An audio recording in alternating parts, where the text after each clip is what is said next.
trahedya ni Huli at Tandancelo ay nagsimula sa hirap ng kanilang pamilya. Si Cabezang Tales, ama ni Huli, ay isang masipag na magsasaka. Ngunit inagaw ng mga praile ang kanyang lupa. Matapos ang maraming taon ng pang-aapi, napilitan siyang sumama sa mga tulisan at iniwan sina Huli at Tandancelo na mag-isa.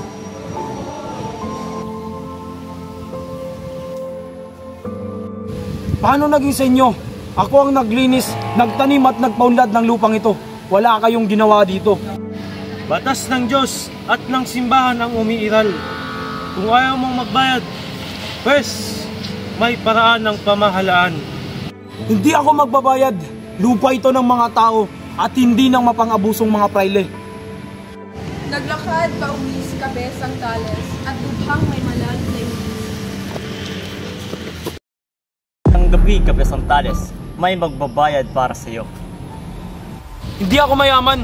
Inaangkin nga ng mga praile ang lupa namin. Kaya ka namin kailangan may halaga ka.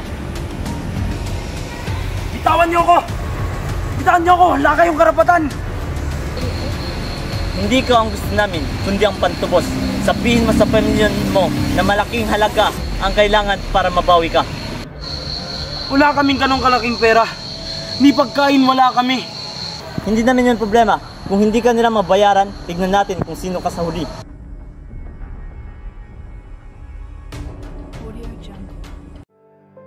Itay! Itay!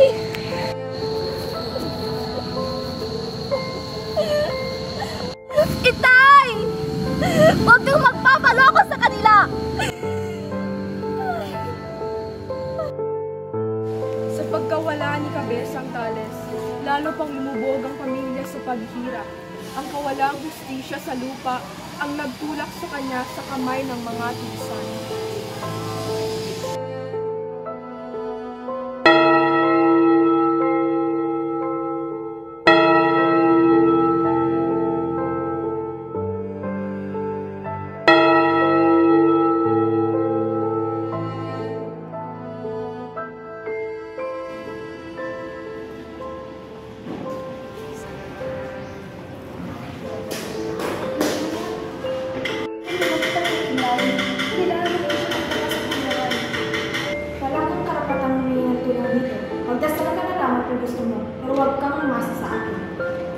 Si Huli ba yun? Kawawa naman. Mukhang natatakot. Mas mabuti siguro huwag na lang tayo makialam at hayaan na lang natin upang hindi tayo makahawa. Tara na nga, umalis na tayo. Baka mapahama. Hindi po. May iba pa po bang kakatulong sa akin? Huwag kang umasa sa kabutihan ng iba. Ang Diyos na lamang ang bahala sa iyo.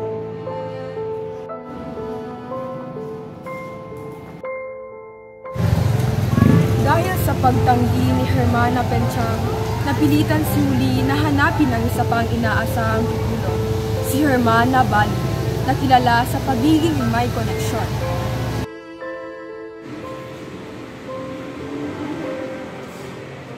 Hermana Bali, kailangan ko po na malaking ilaga para sa pagtubos ni Itay.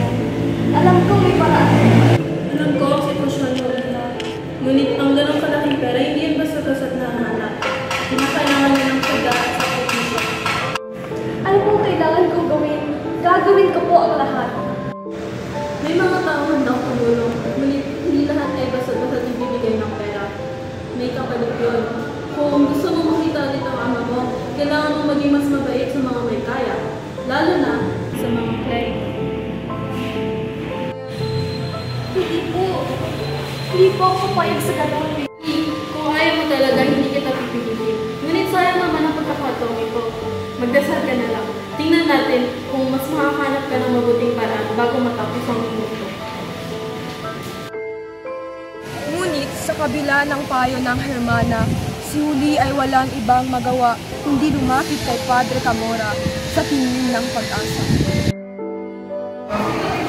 Ang payo ni Hermana Bali ay lalong nadala kay Huli sa bingit ng kawalan ng pag-asa na nagtulak sa kanya sa huling mapanganib na hakbang, ang paglapit kay Padre Camora.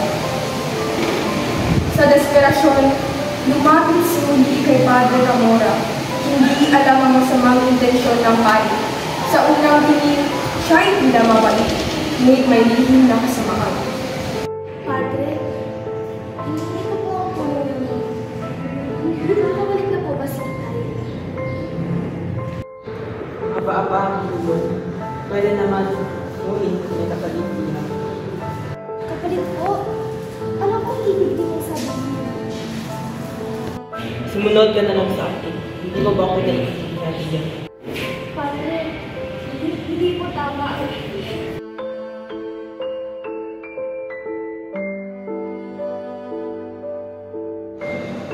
Sa takot at pagkabigla, si Huli ay tumakbo patungo sa bintana ng kumpento, tanging daan upang makatakas sa pang-aabuso. Ako'y walang ginalaman dyan.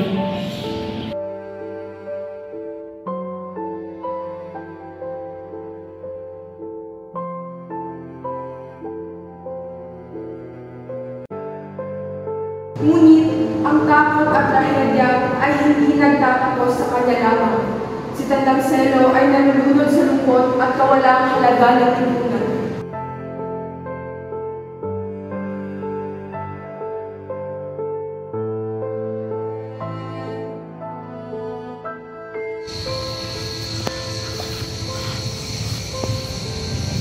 Huli!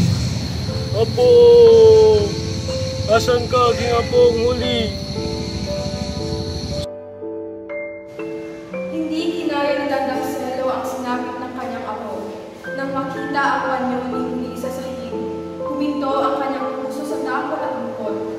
Sa gitna ng kawalang katanungan ng pang-aapi, matutunghayan natin ang kalungkutan at paghihirap ng inosenteng pamilya.